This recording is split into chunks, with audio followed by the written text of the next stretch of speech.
Jacob Hayes was unstoppable, or so he thought. A talented cyclist with dreams of Olympic glory, he had spent years racing through winding mountain paths and enduring grueling training sessions, his heart set on greatness. But one rainy morning, on what should have been an ordinary ride, Jacob's life changed forever.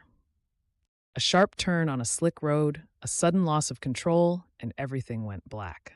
When he woke up in the hospital, the news crushed him. A spinal cord injury had left him paralyzed from the waist down. His dreams of Olympic gold, gone it seemed. For weeks he sank into despair, convinced his best days were behind him. But then, something extraordinary happened.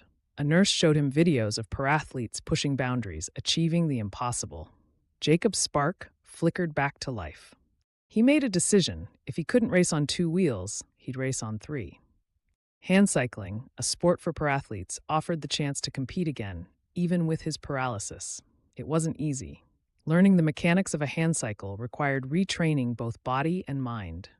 His arms burned with effort, his hands blistered, but through the pain, Jacob rediscovered what he had thought he'd lost, the thrill of chasing something bigger than himself.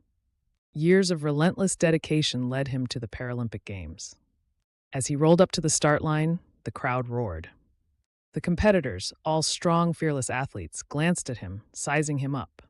But Jacob wasn't nervous. In that moment, he wasn't just a paralyzed man, he was an athlete, prepared to give everything. The race was brutal, a blur of muscle and adrenaline.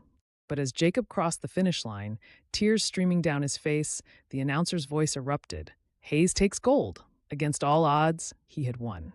Jacob raised his arms high, not just for himself, but for everyone who'd ever faced adversity and fought back harder. Because triumph isn't about what holds you down, it's about how you rise.